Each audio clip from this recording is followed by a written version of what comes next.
Oggi noi abbiamo un'attenzione particolare nei confronti degli animali. Io posso tranquillamente dire che questo signore in alcuni casi veniva trattato peggio di un animale domestico.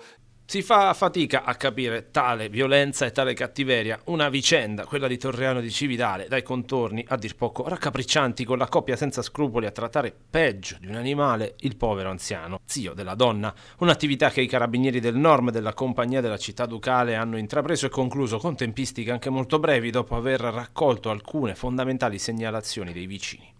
C'è da dire, è importante dire che l'attività ha avuto inizio grazie alla collaborazione di alcuni cittadini che ci hanno segnalato la situazione, ci hanno segnalato la gravità della situazione e che si sono attivati chiamando i carabinieri, appunto contattandoci per cercare in qualche modo di farla cessare.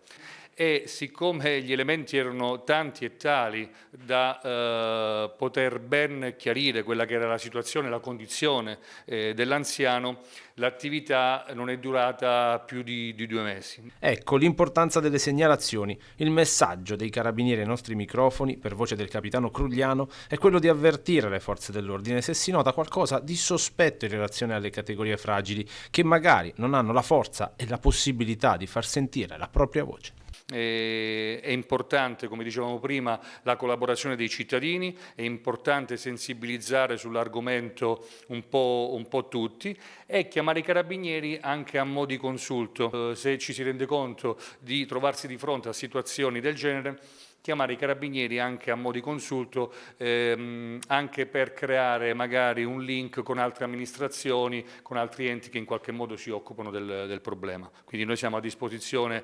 H24 con il nostro numero d'emergenza 112 per rispondere anche a dubbi o curiosità sull'argomento che i cittadini possono in qualche modo avere.